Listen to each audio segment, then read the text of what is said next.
When a black woman, seen by everyone as just the nanny, heard a child say no for the very first time, the entire Grayson estate came to a standstill. No one expected that she would be the one to make billionaires question who truly counts as family. What happened next left the guests speechless. It was one of those Saturdays that pretends to be holy, the kind of evening where the air feels like it's been bottled, perfumed, and sold back to the rich in gold packaging. The May sun had taken its sweet time dipping below the skyline, leaving behind a sky so smooth and rosy, you'd think God himself was showing off. Up on the rooftop of the Montclair Heights Hotel, the kind of place that filters not only its air, but its guest list, the elite of New York high society were gathered for what they called a celebration. But let's not fool ourselves, this was no celebration. This was a parade of pretense in the name of an engagement. Billionaire Trevor Grayson had popped the question to his latest designer accessory, Isabella Lowry. That woman was polished so hard you'd think she was manufactured in a lab that specializes in luxury showroom mannequins. The rooftop was dressed for television. White orchids everywhere like they grew out of the floor. Oysters on trays so big they looked like they came straight off a yacht. Waiters in gloves, jazz so smooth it felt like syrup in your ears. Everything was staged, beautiful, lifeless. The guests? Please. They floated around in dresses and suits that cost more than most people's mortgages, giggling about their third yachts like everyone should give a damn. Not a real smile among them. Their teeth gleamed, but their eyes were empty, like robots trying to look human. And then near a column, barely visible, yet impossible to ignore, stood someone real. Her name was Macy. Blue dress, clean, but worn. Modest neckline, slightly faded collar. No jewels, no champagne glass, no fake laugh. Just her presence. And beside her, holding tight to her hand, was an 8-year-old boy named Aiden. Aiden wasn't just any child. He was Trevor's son, his only son, from his late wife Julia. Aiden was also autistic, smart in ways people didn't understand, and quiet in ways they feared. His world didn't revolve around social niceties or extravagant parties. His world was sound, light, patterns, and Macy. She had been his nanny for nearly 4 years. Not just his caretaker, his translator, his compass, his only anchor in a world that constantly tried to reshape him. To others, she was part of the background. To Aiden, she was home. They stood there on the edge of the reception, her body positioned like a shield. She could feel him trembling through her hand. The flickering lights, the overlapping voices, the cologne-scented fog. All of it was like an assault on his senses. She bent down, just enough to meet his eyes. "You want to dance a little, baby?" she whispered. "Like we do in the kitchen?" He didn't speak, just nodded, barely, but he squeezed her fingers, and that was all the answer she needed. Macy stepped forward. And if there was ever a moment that could split a room in half, this was it. She led Aiden hand in hand onto the dance floor. That floor, which had moments ago been a runway for uncomfortable guests pretending to groove to a jazz band they barely noticed, was now holy ground, a sanctuary. It was empty, save for them. The rest of the guests, frozen. Some blinked in confusion. Some raised their phones. But no one moved. Then came the storm. "What is going on here?" The voice tore through the rooftop like thunder. Isabella Lowry, the bride-to-be, still shiny, still polished, but now her face cracked. Her mask slipped. She was furious. And oh, she didn't hold back. "You are not invited," she screamed, pointing a French manicured finger like she was Moses casting sinners from the mountain. Macy didn't flinch, didn't even blink. Her hand remained steady in Aiden's, and her spine stayed straight like it had all her life. She had been through worse, much worse. One white woman in a dress with a diamond the size of an ego. That wasn't going to scare her. "I'm here because he asked me," Macy said. Her voice wasn't loud, but it didn't need to be. It cut through the air like truth always does. Isabella gasped like someone had slapped her without touching her. "He doesn't know what he's asking. He's special, Macy. You know that. You're using it. You're just the nanny. You don't belong on this floor. You belong downstairs. You know your place." Somewhere in the crowd, a glass slipped from someone's hand. Or maybe it was their jaw. Could have been both. Trevor, the man of the hour, the billionaire, the fiancé, stood like a tree that hadn't decided which way to fall. He mumbled something, looked away. Because what does a man do when his reality shatters on camera? Aiden gripped Macy tighter. Then, something miraculous happened. He looked up, eyes focused, mouth twitching, and then, in the smallest, strongest voice, "No." One word, that's all. But the room changed. People gasped. Someone whispered, "Did he just speak?" Yes, he did. 3 months. 3 whole months of silence. Therapists, specialists, all kinds of experts. None could pull a single word from that child. But now here, in front of champagne and judgment, he spoke. For her. Isabella stepped back like she'd been hit. Macy leaned down and kissed Aiden's forehead. "Time to go, baby." He nodded, and they walked off that dance floor. Slowly, heads high, boots a little too big. But their walk was a march, a declaration that being human doesn't require permission. That kindness doesn't need a title. The crowd parted. Trevor watched them walk away, like a man realizing he'd just witnessed something eternal, and missed his cue to join it. He turned to Isabella. What was that?" She straightened her spine so hard it nearly cracked. "That was humiliation, Trevor. Your nanny just embarrassed us in front of all of New York." Trevor's voice was barely a whisper. "He spoke." She rolled her eyes. "So what? You want to trade your future for her? For some help?" And then it happened. Trevor, usually quiet, corporate, detached, looked her straight in the face. "Maybe you should be the one to leave." He didn't shout. He didn't posture. He just said it, like truth should be said. What came next changed everything. And trust me, you do not want to miss how this unfolded. They thought they could silence her. Quietly, tidy, with polished papers and empty office passes. Like every time someone dares to step out of their assigned line. Especially if you're a black woman with a voice that doesn't apologize and a spine that refused to bend. Monday morning arrived with the kind of brightness that felt indicting. The third floor of the Grayson estate glistening with sterile perfection, as if the walls were whispering, "You're on camera. We're always watching." Carpet muffled her steps. Glass walls reflected every inch of her, and each second felt like scanning, like auditioning for a role she never wanted.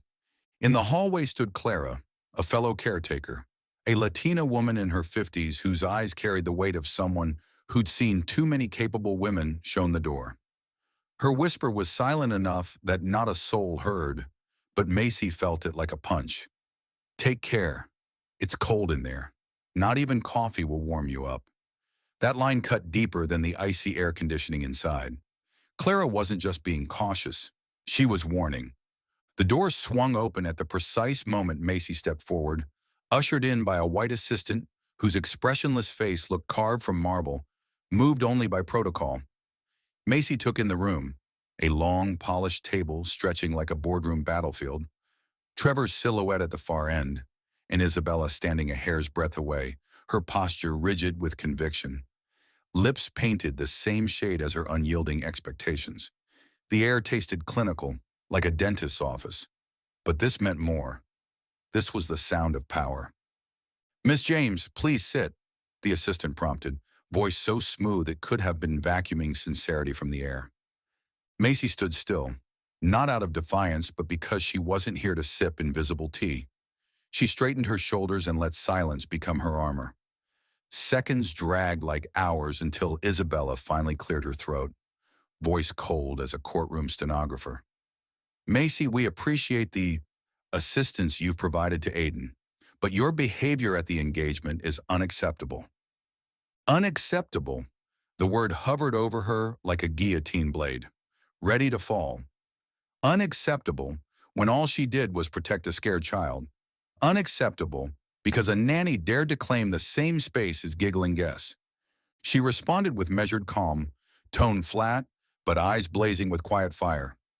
"Would you like an apology? Formal, heartfelt, performative?" Or would you prefer I simply leave without raising dust? Isabella clenched her teeth.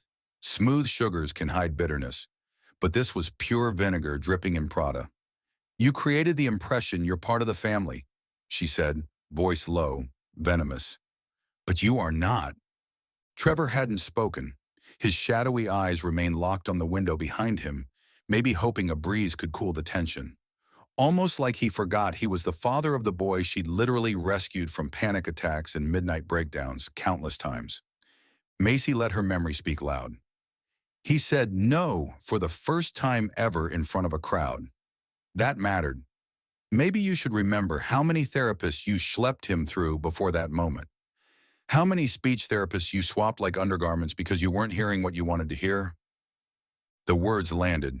The room grew quieter. Isabella's posture stiffened. Trevor sucked air. He finally spoke, voice so low he might have swallowed the words whole. Macy, I'm out of my depth. This has escalated beyond me. Post, hashtags, reporters calling. Macy leaned forward, darker truth coiling in her words. The problem isn't me. The problem is that someone dared to see a black woman as more than a caretaker, and that frightened you. Isabella shot to her feet like a whip cracked in the air, voice sharp as broken glass. You're fired. Effective immediately. She paused. Macy's gaze sharpened. Understood, she said, turning to the door, controlling each exhale, each step. You'll personally tell Aiden tonight. See how he handles yet another loss. She walked out as if escorted by ghosts of every woman who'd been silenced before her, leaving Isabella to face her own reflection in polished wood. That night, in that cramped, near-dorm room behind the servants' wing, thin walls, hot water, more myth than reality, Macy was folding laundry when there was a timid tap at her door. She opened it to see Aiden, his teddy print pajamas almost glowing under the hall lamp, clutching a crayon drawing of three figures, him, her, and a woman with long ginger hair, his mother. Underneath, in a child's careful scrawl, "You're like a mom." Macy's throat closed. She sank to her knees in front of him, holding his eyes in hers like he'd handed her the world. I'm not going anywhere, baby, she said, voice breaking but steady. Sometimes adults get scared of simple truths, like who you love. He nodded, silent tears pooling in the corners of his eyes, then placed the drawing in her open palm as if giving her armor. And then he walked away. She stayed frozen, kneeling on the floor, crayon-scraped truth warming her blood. Morning came with a fleet of strangers, legal counsel in suits and public relations, flunkies in posture and khakis, commanding the main hall, turning it into a war room labeled reputation crisis. Reporters milling in patterned carpets, murmuring and adjusting cameras. They'd come to shift blame onto someone who couldn't afford to fight back. Macy was told, politely, with all the wrong intonation, to stay out of it. Don't come in. Let us handle the press release. But the instinct that had led her to stand by Aiden told her to walk in, uninvited, already halfway down the hallway before muscle memory could talk her out of it. Inside the room, voices buzzed like nervous insects. Trevor was there, in his tailored suit, but the stiffness in his shoulders betrayed a fracture. An ego cracked under pressure. Isabella stood beside him, face carved of stone dulled by self-justification. Isabella took the floor first, voice trying and failing to sparkle. We're here to clarify that our nanny's actions do not reflect the values or intentions of the Grayson household. The room fell silent, and then Macy stepped forward, foot catching faint light on the polished floor, her words delivered like a ripple that broke the tension. Oh, our nanny, she began, voice low, sharp, fueled by every woman who'd ever been told she belonged underground, behind the scenes, out of sight. Is that what I am now? Because when I was on the dance floor, you said I was nothing. No place, no voice, but let's set the record straight. She paused. Let the heavy silence settle like dust hitting the floor. My name is Macy James. I am not a shadow. I am not a servant. I am a woman who listens to a child you forgot existed while polishing your image. And if that offends you, then maybe the problem isn't me. The room held its breath. Isabella's cheeks twitched. From the corner, Aiden quietly appeared, clutching his cherished drawing. Without a word, he stood beside Macy, eyes locked on Isabella, and then the two most powerful, simplest words a child could muster. Go away. Two words, two worlds shifting. The echo of that calm conviction reshaped the atmosphere, like tectonic plates shifting beneath polished marble floors. That was the climax, the moment the world tilted and lines were drawn.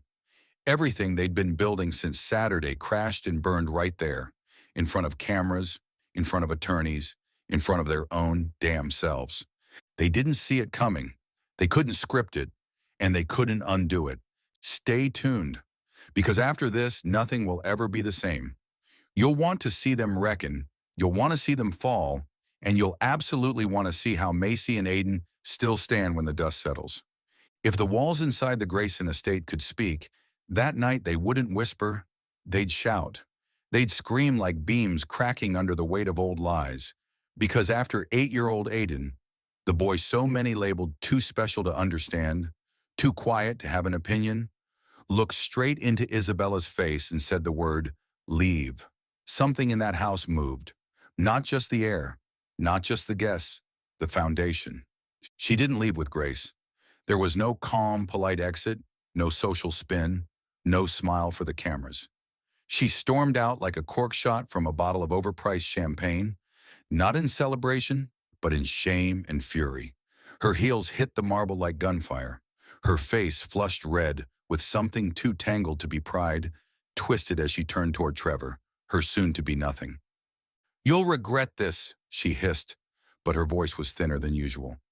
She wasn't trembling because she feared him. She trembled because, for the first time in her life, she had lost. Not to a richer woman, not to a corporate deal gone south, but to someone without a title, a trust fund, or a last name that made magazine editors sit up straight. Macy didn't cheer, didn't smirk. She didn't stand with puffed-up pride like she just won a war. She stood still, quiet, because the world she was never invited into had just imploded without her needing to lift a hand. Trevor. It was as if he'd finally heard his own alarm clock after sleeping through years of silent alarms. He looked at Macy like a man who had just realized someone had been shouting the truth while he was busy adjusting his cufflinks. He stepped toward her, slowly, as if afraid she might vanish if he said the wrong thing. You shouldn't have, he started, then stopped, words failing before they could form. What? Spoken up, protected your child while you stood in the corner, playing Mr. Absent. I'm not waiting for your thank you, Trevor. I'm waiting for your truth. He blinked once, twice, then nodded, not with drama, not with tears, just with the weight of a man who knew he had failed. You're right. Finally, the days that followed weren't quiet. They spun like a slow-motion hurricane, one that didn't knock down trees but chipped at reputations. Journalists called, social media spiraled, PR firms sent pitch decks titled, How to Spin a Scandal into a Narrative. The staff scrambled, arrangements were canceled, and the image machine groaned like a dying engine. And Macy? She washed Aiden's socks, folded his t-shirts, rebraided his hair. She helped him practice tying his shoes, celebrated when he got one loop right. She didn't care about spin. She wasn't part of their world, so she had nothing to lose when it burned. Until one evening, when everything shifted again, not from rage or confrontation, but from a question only a child could ask with such clarity. Dad, Aiden said, eyes wide, voice soft but certain. Can Macy come to my school show? Of course, Trevor replied. As family? Trevor froze. There were no suits to hide behind, no assistants with scheduled lines. Yes, son, as family. The school was old. Not charming old, but that chipped paint, gym smells like pancakes kind of old. The auditorium had mismatched curtains and folding chairs. Parents clutched phones with cracked screens, and bags from work still slung over tired shoulders. But the energy? It was real. There was no polish here, just love. Aiden walked onto the stage, alone. He didn't trip. He didn't panic. He looked out over the crowd where Trevor sat, in jeans for the first time anyone could remember. And next to him, Macy. No uniform, no distance, just a woman watching a boy become. He stepped up to the mic. It wobbled slightly. "I didn't used to talk," he said, voice small but steady, "because I was scared. But one woman taught me that being heard isn't a privilege, it's a right." There was a pause, then applause, slow at first, then rising. Someone cried, maybe more than one, but Macy didn't. She just watched, eyes full, heart steadier than ever. She'd seen miracles before, but never like this. After the show, Trevor approached her outside the school. No driver, no plan. "I don't know how to fix all this," he said, "but I know where I want to start." She tilted her head, waiting. "I want to ask the question right this time. Will you stay?" She held his gaze. No anger, no softness, just the gaze of a woman who had spent too long trying to prove she was human, not just helpful. "I'll stay," she said, "but not as a shadow, not as a quiet fixture in the corner. I'll stay as someone you should have seen the first time you walked past me." He nodded, not because he had the words, but because he knew she had just rewritten the terms. And that was enough. Later on the veranda, when the air had cooled and the scent of power had been replaced by the smell of soil and spring, they sat in silence. Macy with her coffee, Trevor with a glass of something that wasn't wine and wasn't worth discussing. He turned to her. "Why didn't you leave when I was being a coward?" She sipped her drink before answering. "Because you weren't the only one hiding. I stayed quiet too. Too long. But I couldn't keep quiet when your son needed someone who knew how to be loud." He leaned back. The quiet hung between them like a warm coat. "What do you want now?" She took her time thoughtfully. "I want this house to stop being a showroom. I want Aiden to feel like crying doesn't make him a failure. And I want you to speak like a man, not a press release."